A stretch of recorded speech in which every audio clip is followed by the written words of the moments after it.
4 দিন পার্টি নেতাদের বিরুদ্ধে কথা বলছে, 2 দিন তৃণমূলের বিরুদ্ধে কথা বলছে। উনি দেখাতে চাচ্ছেন উনি পৃথিবীর সবচেয়ে সাচ্চা লোক। আর কি বলবো, বলাটা উচিত নয়, কারণ ওদের কালচার আমাদের কালচার একটু তফাৎ আছে। কারুর সম্পর্কে কত সৎ, এত নিরপেক্ষ মানুষ বকবক বকবক বকবক করে যাচ্ছেন, ভাবছেন এই বকবকানি সবাই সহ্য করে নেবে নাকি? একবার বলেছেন দ্বারকেশ্বর ফুলেছে, দ্বারকেশ্বর থেকে ঝুমি, ঝুমি থেকে শিলাবতী, আবার বৃহত্তর ঘাটাল ভাসবে, মনসুকা 1-2 ভাসবে। মুখ্যমন্ত্রী ঘাটালে বন্যা পরিদর্শনে আসছেন, কিন্তু বিজেপি নেতা দিলীপ ঘোষ বলছেন যে বছরে একবার বন্যা আসে, দেবও একবার ঘাটালে আসে।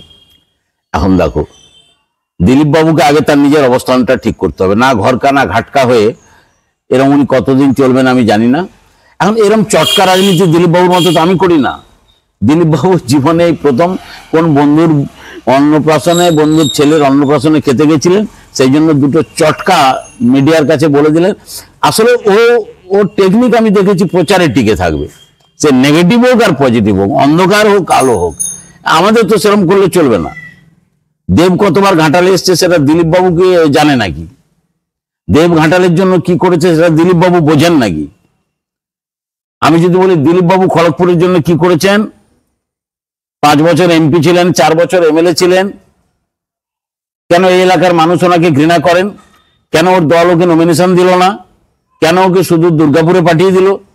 কেন 4 দিন পার্টি, মানে অবস্থানটাই তো ঠিক। বিরুদ্ধে কথা বলছে, 2 দিন তৃণমূলের বিরুদ্ধে কথা বলছে। উনি দেখাতে চাচ্ছেন উনি পৃথিবীর সবচেয়ে সাচ্চা লোক। আর কি বলবো, বলাটা উচিত নয়, কারণ ওদের কালচার আমাদের কালচার একটু তফাৎ আছে। কারুর সম্পর্কে সত্যিকারের আমাদের শোভনতায় বাঁধে। তবে একটা কথা বলছি, দেব ঘাটালের মানুষের কাছে দেব অত্যন্ত শ্রদ্ধাস্পদ, ভালোবাসে মানুষ। দেখলেন না সেদিন দেব আসতে ঝাঁপিয়ে এলো মানুষ, দিলীপ ঘোষের কটূক্তিও টিকলো না।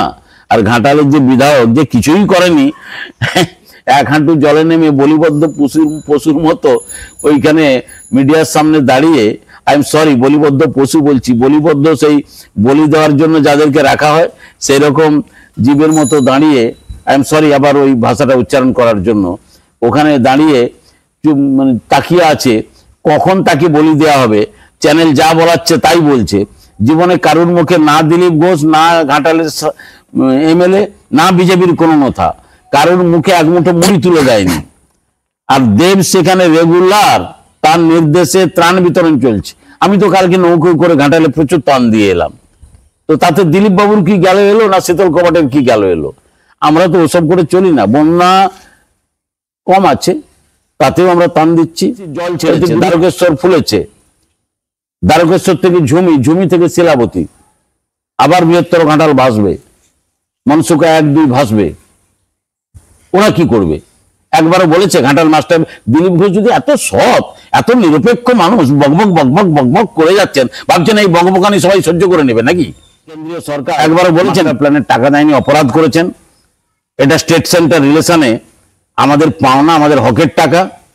ও কি দান দিচ্ছে নাকি, কৃপা করছে নাকি? কি মনে হলো মমতা বন্দ্যোপাধ্যায় ধার করে যখন মাস্টার প্ল্যানের টাকা জোগাড় করলেন, এখন মাস্টার প্ল্যানের পেছনে লেগে পড়তে হয়েছে? আগে বলছিল আমরা করে দেবো, তারপর কেন্দ্রীয় সরকার দিল না, এখন মুখে কুলুপ, এখন বলছে আমরা মাস্টার প্ল্যান হবে না, ভালো না, ভালো না। তো ওদের প্রচারে কি যায় আসে? ওরা প্রচার করলেও হবে, না করলেও হবে। ওরা মিথ্যে বললেও হবে, সত্যি বললেও হবে। ওরা ঘৃণা করলেও হবে, ভালোবাসলেও হবে। ওদের কথাকে আমরা কোনো গুরুত্বই দিই না। মাস্টার প্ল্যানে স্টার্ট হয়েছে, বর্ষা এসেছে, বন্যা এসেছে, এটা থেমে গেলেই মাস্টার প্ল্যানের কাজ শুরু হবে, কোনো মানুষের ক্ষতি হবে না।